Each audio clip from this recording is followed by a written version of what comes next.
1918.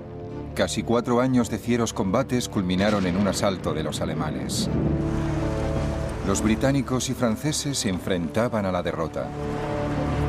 Entonces, a mediados de año, los aliados contraatacaron. El equilibrio de fuerzas en las trincheras se rompió de repente.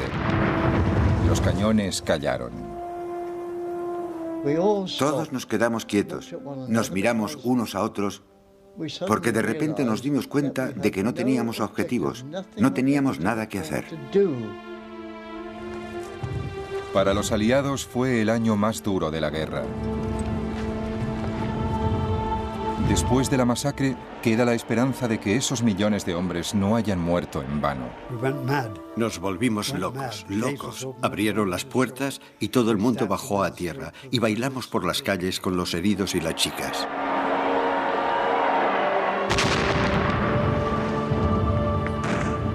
Esta es la historia de 1918, el año que lo cambió todo. Y la veremos por primera vez en color.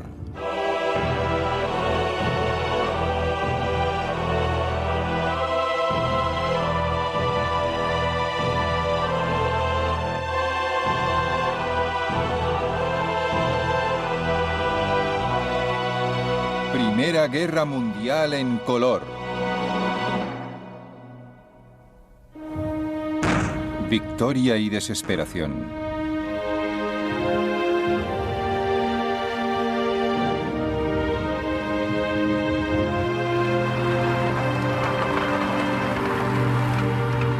En enero de 1918, después de casi 3 años de guerra en el frente occidental, los británicos habían sufrido 2 millones de bajas, entre muertos, heridos y prisioneros. Los franceses, 3 millones. El ejército francés aún se estaba recuperando de los motines de la primavera de 1917. El ejército británico se encontraba abatido por el cansancio. Y tanta lucha era solo por unos pocos metros de barro francés y belga. El primer ministro británico, David Lloyd George, creyendo que sus generales habían malgastado vidas en Passchendaele a finales de 1917, se negó a enviar más refuerzos. Tanto en el frente como en el país, la noche de fin de año de 1917 fue muy triste. ¿Cuándo terminará esta horrible pesadilla? El país está agotado. La gente ya no habla de guerra. ¿Cuándo podremos volver a llevar nuestras propias vidas? ¿Volveremos a hacerlo? Pero para Alemania, el año nuevo traía esperanzas de ganar la guerra. Los alemanes estaban por fin en posición de lanzar una gran ofensiva final. Los rusos habían pedido la paz y ya no participaban en la guerra, lo que significaba que los alemanes tenían miles de soldados disponibles para mandarlos al frente occidental para la gran ofensiva. El comandante alemán del frente occidental, el general Erich von Ludendorff, se preparaba para la batalla. El ataque por el oeste iba a ser una de las operaciones más difíciles de la historia. Estaba completamente seguro de eso y no lo disimulé. Alemania tendría que darlo también todo.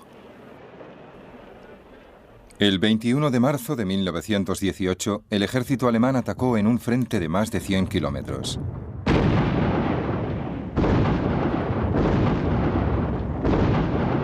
La ofensiva se conoció como Ofensiva Ludendorff y fue el mayor ataque que se haya visto jamás con armamento moderno. 6.500 cañones y 500 morteros dispararon simultáneamente por todo el frente. Winston Churchill, que había vuelto al gobierno como ministro de municiones, visitaba el cuartel general del ejército en Francia. Igual que un pianista recorre el teclado desde los agudos a los graves, en menos de 1 minuto se levantó la salva de cañonazos más tremenda que haya visto nunca.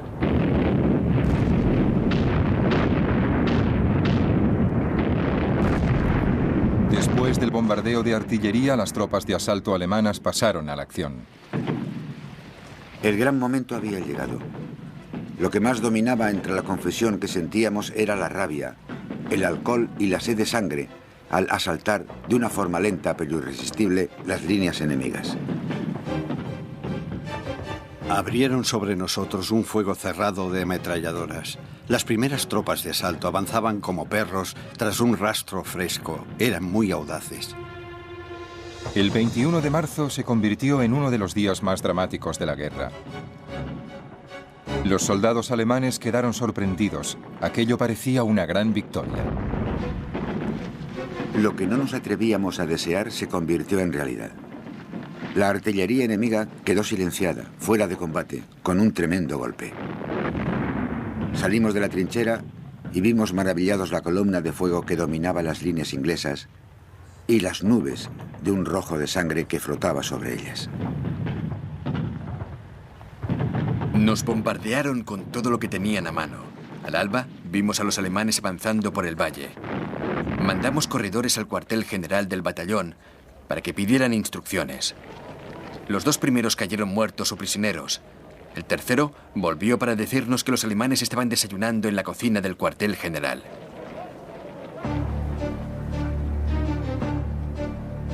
En 15 días, el ejército alemán avanzó 35 kilómetros de un frente de 80.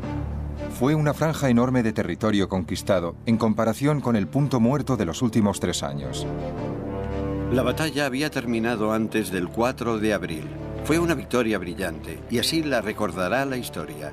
Lo que no habían logrado los ingleses y franceses lo habíamos conseguido nosotros en el 4º año de guerra. Ahora estamos pasando por el momento más crítico que hemos vivido. Los alemanes son muy buenos luchadores y tienen una organización fantástica que les apoya.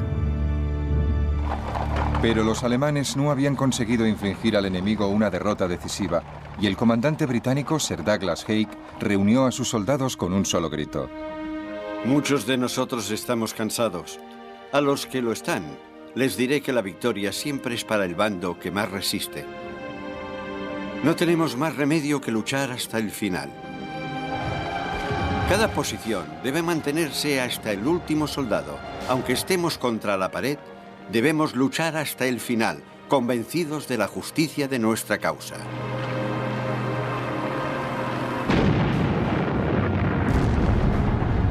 Ahora hemos visto la guerra en serio. Lo hemos pasado muy mal, pero aunque agotados, no nos damos por vencidos. Y los soldados están muy alegres.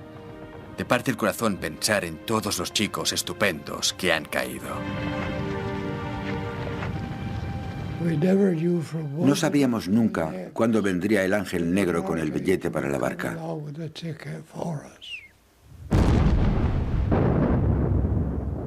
Oías una explosión y todo se llenaba de metralla. Una herida de metralla es mucho peor que una de bala. La metralla, si te da de lleno, te puede destrozar. Para los aliados fue el momento más crítico de toda la guerra. Los alemanes estaban a punto de abrirse paso y separar al ejército francés del británico. Y por eso, entre otras cosas, el general Foch, comandante francés, fue nombrado comandante en jefe de los aliados. Porque así, un solo comandante en jefe podía ordenar a los británicos y franceses que colaboraban y los alemanes no podrían dividir y vencer al separar los 2 ejércitos. Ludendorff puso los ojos en París, que estaba solo a 140 kilómetros. Si los alemanes conquistaban París, la victoria sería suya. El 26 de mayo, el ejército alemán renovó su ofensiva.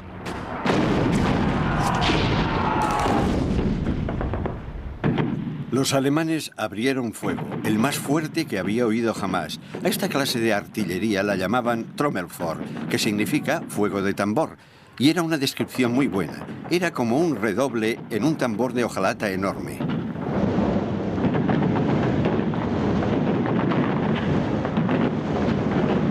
En 4 días, los alemanes avanzaron 50 kilómetros y llegaron al Marne. La capital francesa estaba a la vista. Pero la suerte empezaría a cambiar con rapidez.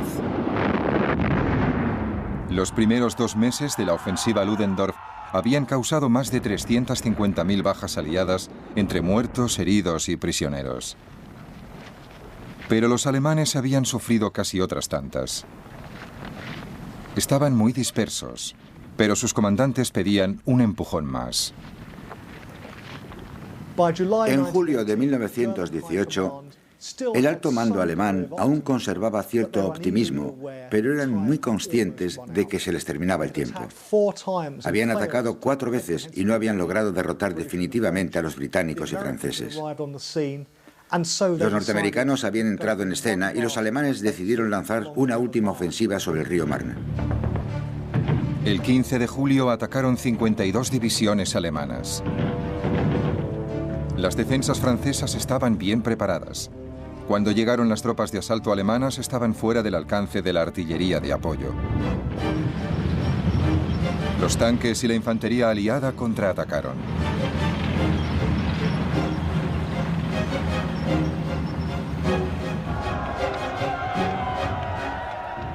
Por fin a los alemanes se les había terminado la gasolina.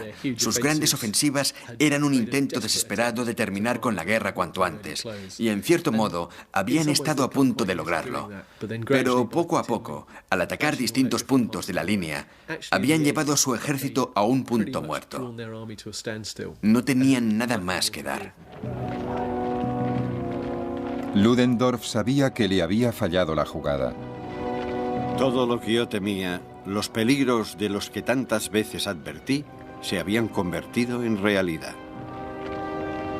Nuestra maquinaria de guerra ya no era eficaz, aunque la gran mayoría de las divisiones seguían luchando heroicamente. Un nuevo millón de soldados norteamericanos había llegado al campo de batalla. Los aliados ya podían pensar en el contraataque. La guerra no solo estaba cambiando de signo en el frente occidental. En octubre de 1917, un ataque de los alemanes y austríacos al norte de Italia había obligado a batirse en retirada a las tropas italianas. Por fin, los italianos consiguieron mantener una posición a 25 kilómetros al norte de Venecia, mientras las tropas británicas y francesas corrían a ayudarles. Pero en junio de 1918, después de 6 meses de reagrupamiento, los italianos estaban dispuestos para el contraataque. Los británicos estaban sorprendidos por el cambio en la moral de los italianos. Las noticias son espléndidas. Los italianos han reforzado completamente la línea y todo el mundo habla del principio del fin. Los austríacos están hechos polvo y habrá problemas cuando su derrota llegue a saberse.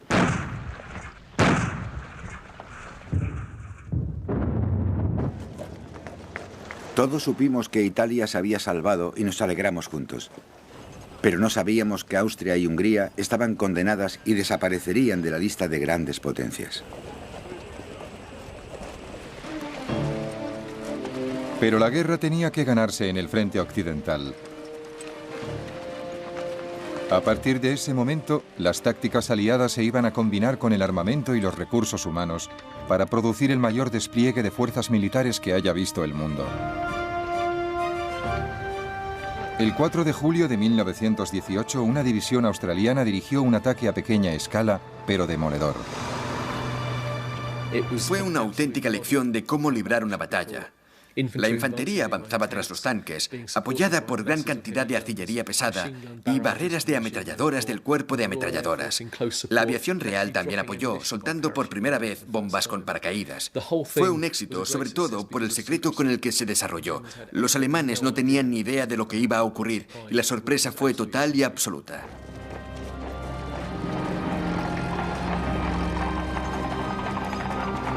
Aprendiendo del éxito australiano, los comandantes británicos y franceses planearon un ataque parecido, pero a gran escala.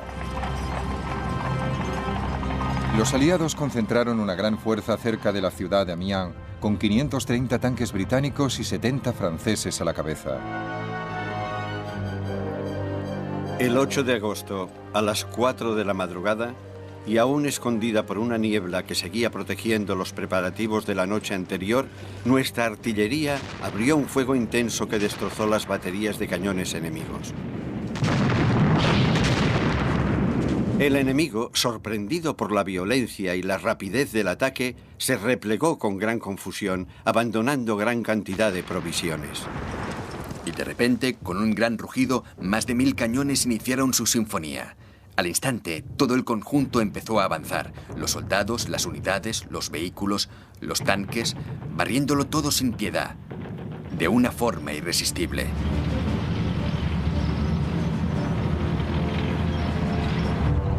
Hemos avanzado 10 kilómetros.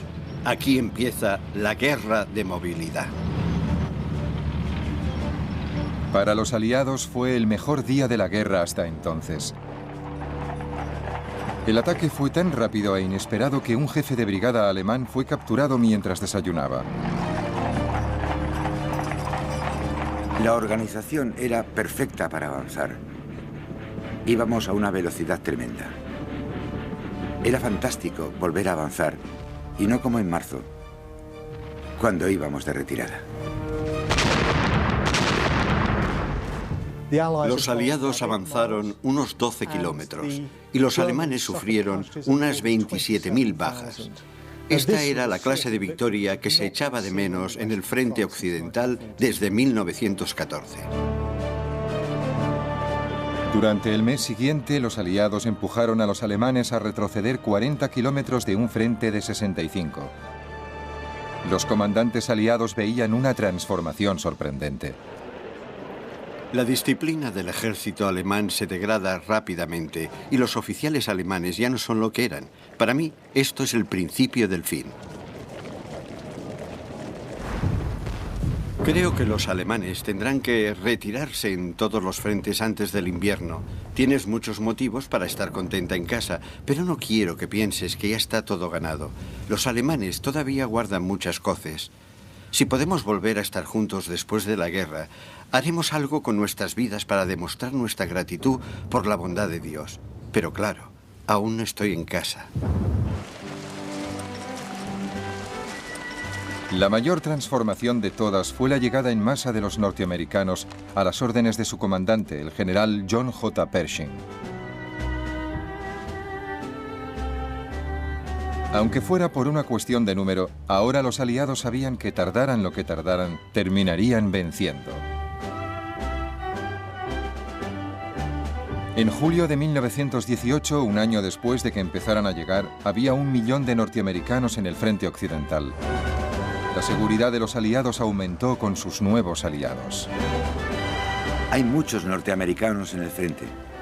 Se ha forjado una comprensión mutua estupenda entre nuestros chicos y los yanquis. Seguro que los yanquis resultarán unos soldados excelentes. Me encanta. He aumentado de peso y me levanto de la cama de un salto lleno de empuje. A mediados de septiembre de 1918, los norteamericanos lanzaron el primer ataque como ejército independiente.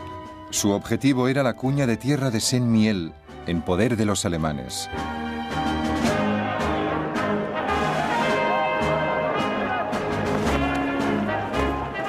Fue una gran victoria. Pershing estaba entusiasmado. La toma de Saint-Mihiel fue más eficaz que cualquier otra operación de la guerra para reanimar a los aliados. Pocos días después de la batalla de Saint-Mihiel, una fuerza norteamericana se unió a las fuerzas británicas y francesas para lanzar un gran ataque a la posición clave de la retaguardia alemana, la línea Hindenburg. La línea Hindenburg era una posición defensiva extremadamente dura, formada por alambradas de espinos, de torretas de cemento. Si los alemanes iban a ser capaces de detener a los aliados, tendría que ser aquí. Para los soldados aliados normales, atacar la línea Hindenburg era una tarea imposible. Habíamos atacado el año anterior sin éxito. Ahora íbamos a intentarlo de nuevo, pero nadie pensaba que nos saliera mejor esta vez. Hasta los australianos decían que nos estábamos dando de cabeza contra una pared. La última semana de septiembre se reunieron 123 divisiones aliadas, 500.000 de soldados. El general Foch dio la orden final para la ofensiva que podía decidir la guerra. La naturaleza y la importancia de esta operación exige que cualquier pequeña victoria se refuerce sin la menor demora. La ruptura de una línea de resistencia debe explotarse sin interrupción hasta la máxima profundidad posible. Por eso hay que evitar paradas en el progreso de la acción.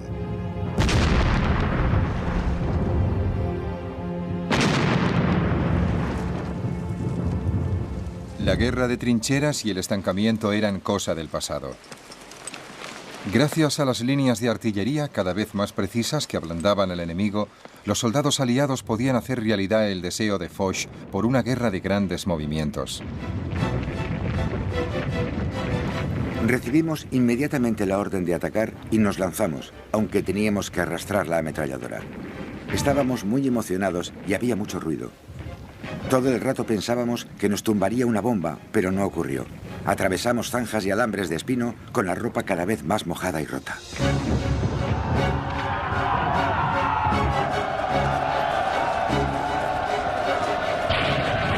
Al ataque. Avanzamos y apenas hemos recorrido 100 metros cuando el fuego de las ametralladoras barre la llanura. Las balas silban por todas partes. Logramos avanzar a pesar de todo. Tenemos que salir de esta zona. Si no, ni uno solo de nosotros volverá vivo. Estamos hechos un asco. Sucios, llenos de barro, mojados hasta los muslos y con la ropa hecha jirones.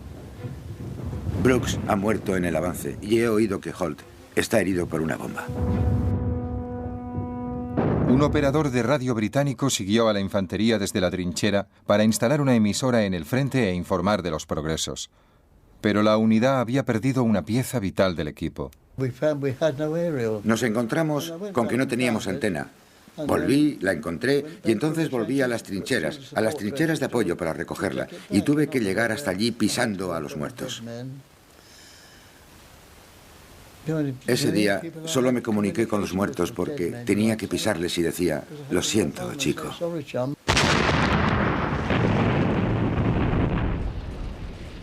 En 3 días, los aliados sufrieron miles de bajas. Pero el 29 de septiembre consiguieron romper la impenetrable línea Hindenburg. Las noticias de todos los frentes eran sencillamente estupendas. Al día siguiente teníamos que reunirnos. Sería la mayor batalla de la guerra y la mayor victoria. Los alemanes no tenían la más mínima posibilidad. Les atravesaremos igual que un cuchillo corta la mantequilla, decía el coronel. Comeremos la cena de Navidad en Berlín. Me convencieron. Había visto con mis propios ojos que la tarea resultaba imposible. Pero su entusiasmo era tan grande que me convenció. El ímpetu era general. Todos los ejércitos aliados atacaban por turnos. No se le podía dar al enemigo ni un momento de respiro. Había que acosarle continuamente hasta que la victoria estuviera en nuestras manos. La brecha en la línea Hindenburg fue un golpe psicológico tremendo para el ejército alemán. Ludendorff, su comandante más agresivo, decidió que había que buscar el armisticio con los aliados mientras sus soldados conservaran la capacidad de combatir. Pero Ludendorff quería un armisticio que preservara el orgullo y el territorio de Alemania.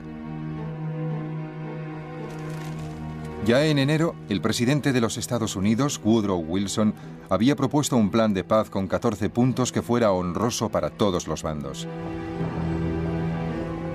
Los líderes y los comandantes aliados se reunieron para hablar de las condiciones de paz que podían ofrecerse a Alemania. Al mismo tiempo, Alemania apeló directamente a los Estados Unidos. Los alemanes decidieron que lo que más les convenía era intentar separar a los Estados Unidos de Francia y Gran Bretaña y procurar negociar con ellos aceptando los 14 puntos. Era un truco totalmente transparente para salir tan frescos de la situación y nadie estaba dispuesto a aceptarlo, ni siquiera los norteamericanos.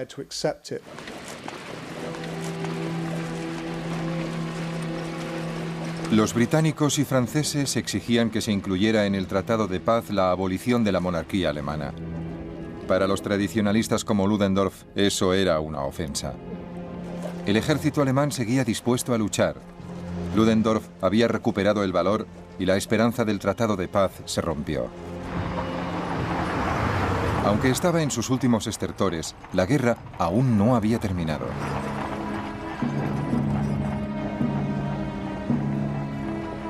A mediados de octubre de 1918, una sensación de derrota se había extendido por el frente alemán. El bloqueo naval aliado había cortado casi todos los suministros de alimentos. Los barcos estaban anclados en el puerto. La gente se moría de hambre. En el frente, las raciones iban disminuyendo cada día.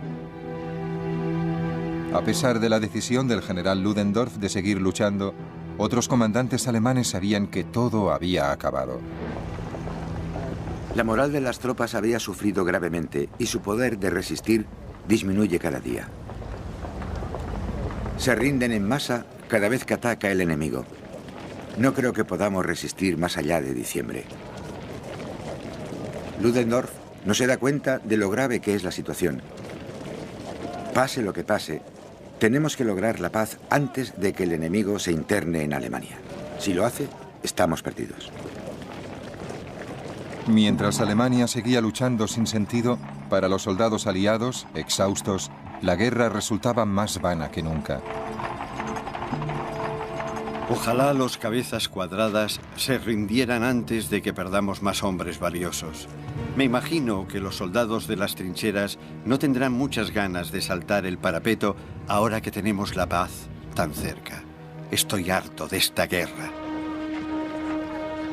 Hoy han informado que las bajas ascienden a 253 oficiales y 6.000 soldados. En las últimas semanas, las bajas han sido tremendas, a una media de 30 a 40.000 por semana. Los hospitales están llenos a rebosar. Un auxiliar voluntario me dijo que había casos tan graves que llegaban literalmente empaquetados.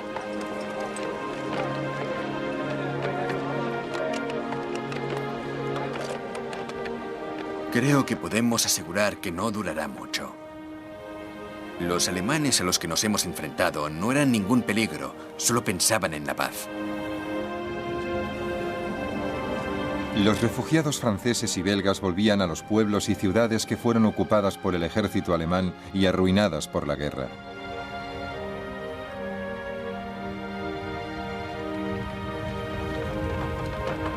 A primeros de noviembre, muchos soldados alemanes podían ver la ruina en sus propias filas.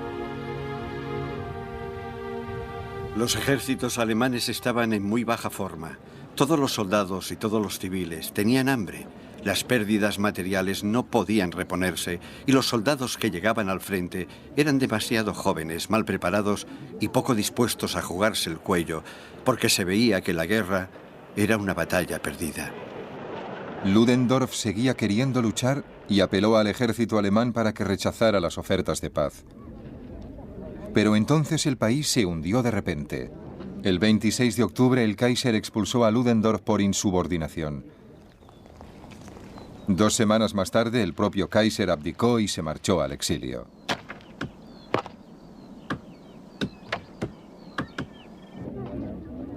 Los políticos alemanes que quedaron atrás supieron que tenían que someterse a los términos de los aliados.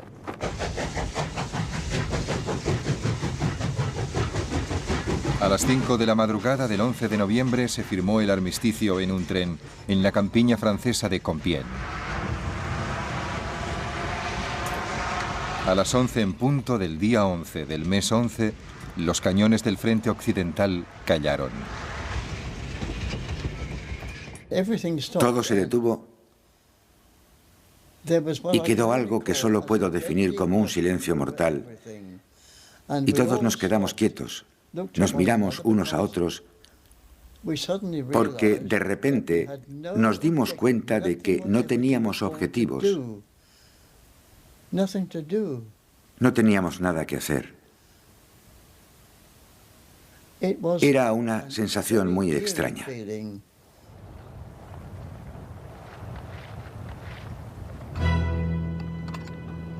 Habéis ganado la mayor batalla de la historia y habéis rescatado la causa más sagrada de todas, la libertad del mundo.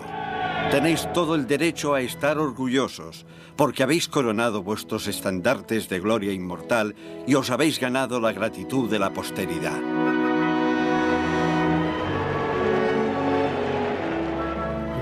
Nos volvimos locos. Abrieron las compuertas y todo el mundo bajó a tierra. Y bailamos por las calles con los heridos y las chicas. Nos volvimos todos locos.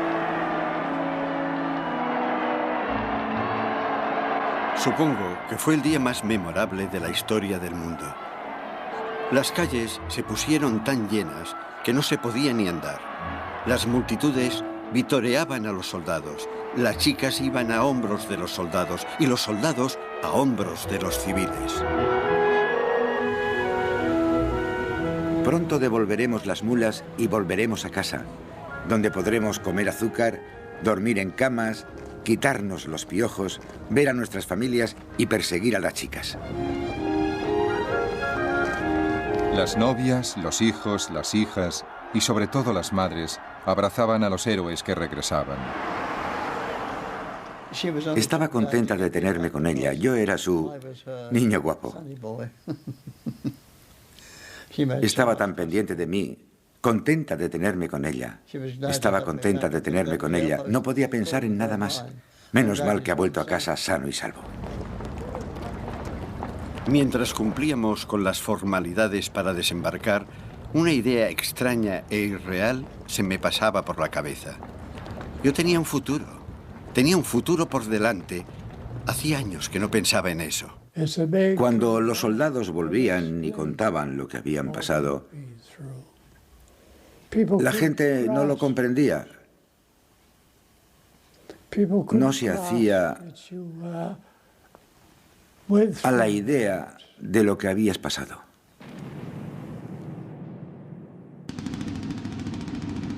Me alejé del ejército y cuanto más lo pensaba, más me alejaba. ¿Por qué dos civilizaciones tienen que ir y dispararse mutuamente? Es un asesinato. Si existe un Dios, ¿por qué no frenó al Kaiser y por qué no frenó a Hitler? ¿Por qué sacrificó todas esas vidas?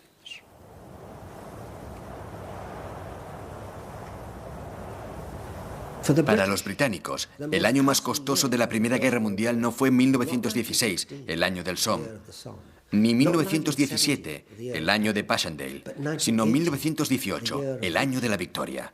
Victoria que llegó después de unas cuantas ofensivas alemanas a primeros de año, pero lo más importante es que en 1918, el año en que se ganó la Primera Guerra Mundial, perdimos más soldados que en toda la Segunda Guerra Mundial.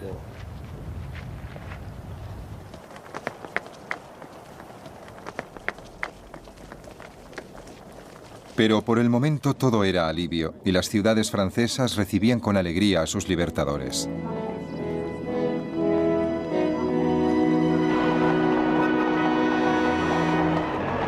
Bélgica, que fue el objetivo del primer gran acto de agresión en 1914, celebró la liberación.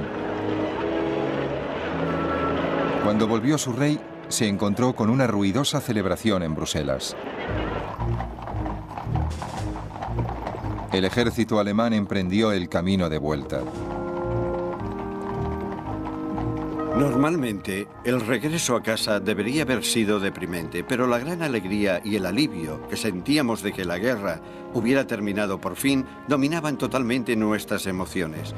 No sabíamos lo que nos esperaba en la vida civil, pero seguro que sería mucho más fácil. No tenía ningún miedo del futuro.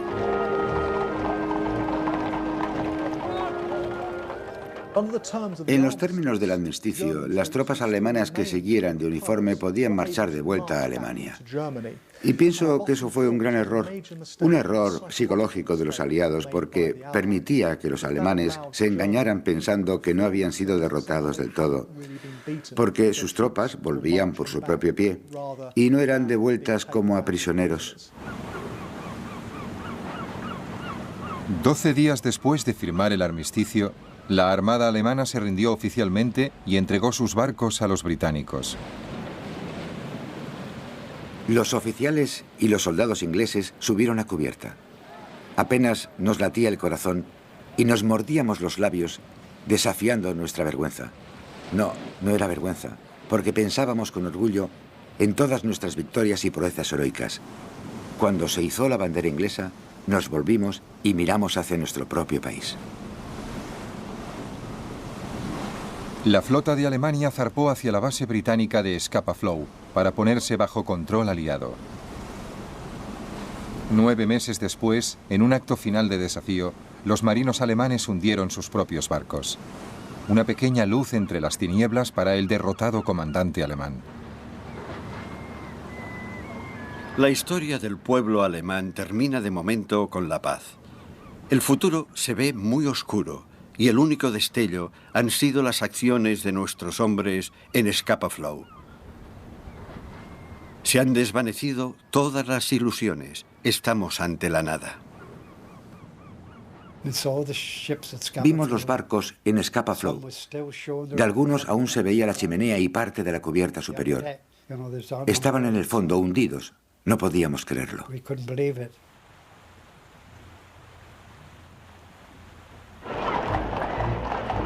Las tropas aliadas cruzaron la frontera alemana para ocupar el Rin. Por fin hemos alcanzado nuestra ambición y la victoria ha quedado demostrada.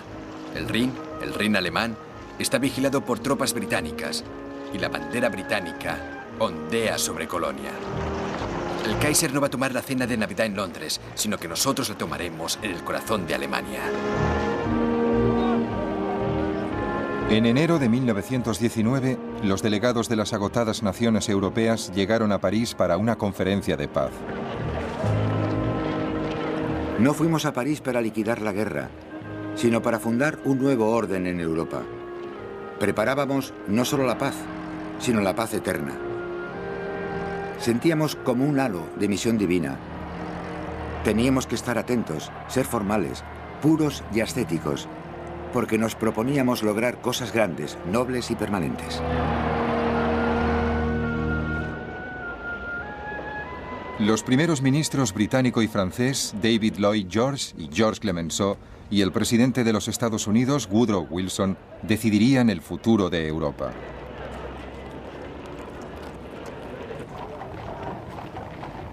Para Lloyd George y Clemenceau, la prioridad era suprimir la capacidad de Alemania para hacer la guerra. Insistieron en que Alemania debía entregar todos los aviones, tanques y submarinos, mantener su ejército por debajo de los 100.000 efectivos, rendir todas sus colonias y pagar una compensación financiera. También debía ceder terreno por el este al nuevo Estado independiente de Polonia. Para algunos delegados que habían viajado a París con grandes esperanzas, los términos eran muy severos. Si yo fuera alemán, no firmaría de ninguna manera. No les deja esperanzas ni ahora ni en el futuro. Los vencedores tenían el poder. Como diría Lloyd George ante la Cámara de los Comunes, los términos de la paz son terribles en muchos sentidos para imponérselos a un país, y terribles fueron los crímenes que hay que compensar. El 28 de junio se firmó el Tratado de Paz en la Sala de los Espejos del Palacio de Versalles. De repente, desde fuera, oímos el estallido de los cañones saludando con salvas. Anunciaban a París que se había firmado el segundo Tratado de Versalles. Las naciones vencedoras celebraron desfiles de la victoria y la vida pudo volver a la normalidad.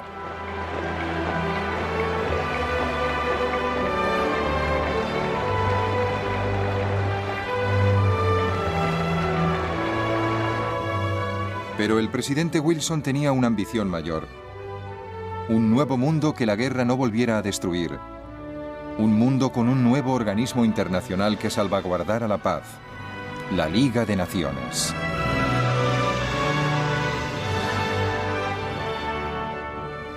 La Liga se fundó el 24 de abril de 1919. La primera vez que la propuso, Wilson dijo: es una garantía definitiva de paz. Es una garantía definitiva contra la agresión. Es una garantía definitiva contra todo lo que ha estado a punto de llevar a la ruina toda la estructura de la civilización.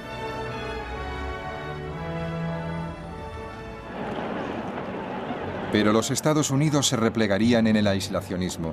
Las naciones europeas volverían a sus luchas intestinas y las esperanzas de Wilson se convertirían en humo.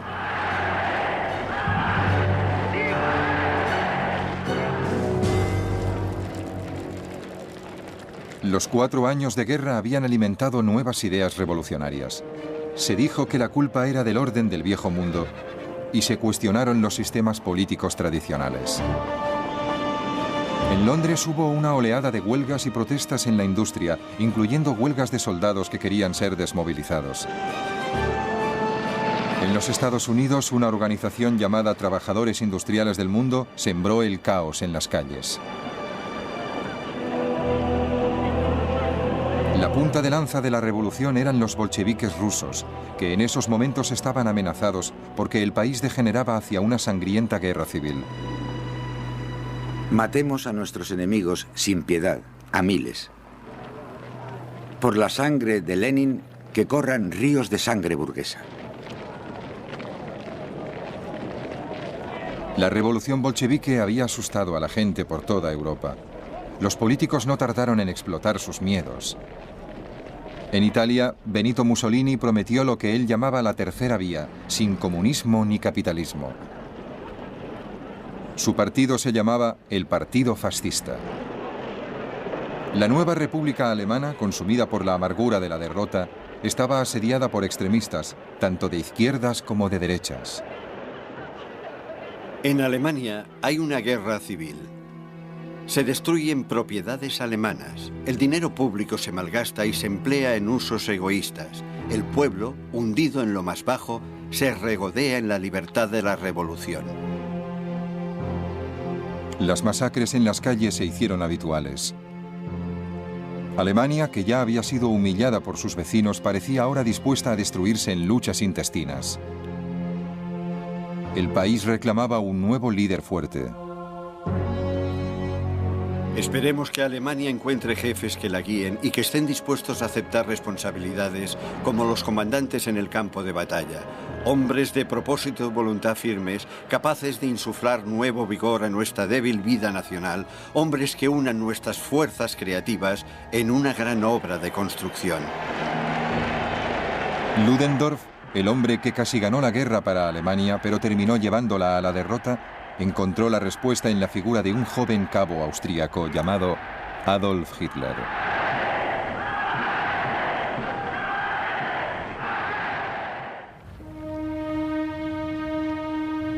La Primera Guerra Mundial tenía que ser la guerra que acabaría con todas las guerras. En cambio, solo fue el primer acto de un cataclismo europeo que volvería a arder al cabo de solo 20 años. No envejecerán como hemos envejecido nosotros. La edad no les agotará, ni los años les condenarán. Cuando se ponga el sol y cuando salga, les recordaremos. Habremos resistido y habremos sufrido, y muchos hombres habrán sido masacrados. Ahora sus nombres están en la puerta de Menin. Miles de muertos que no tienen tumba conocida. Y muchas veces me pregunto si los sacrificios que hicimos valían la pena. Es decir, ¿nos han condenado los años? Aún hay guerras y aún se habla de guerras. ¿Valió la pena?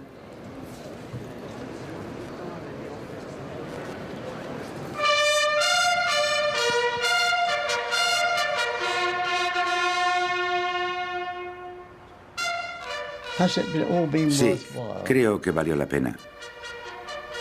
Porque creo que Europa es consciente.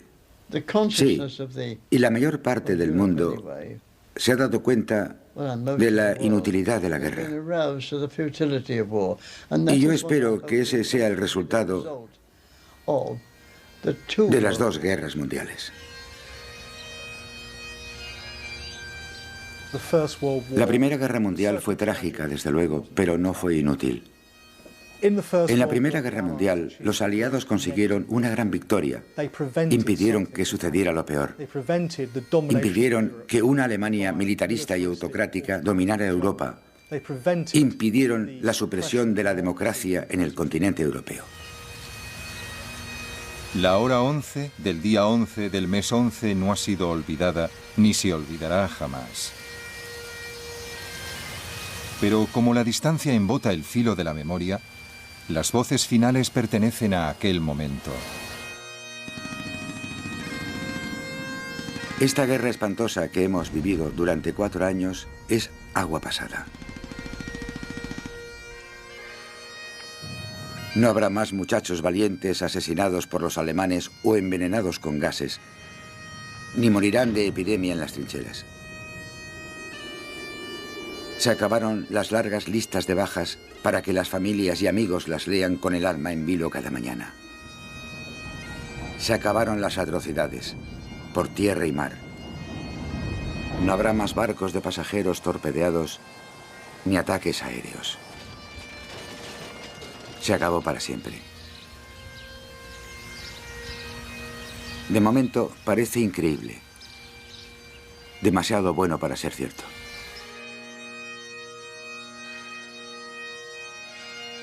Me separé de los demás y pasé poco a poco por Whitehall, con el corazón hundido por un desánimo helado.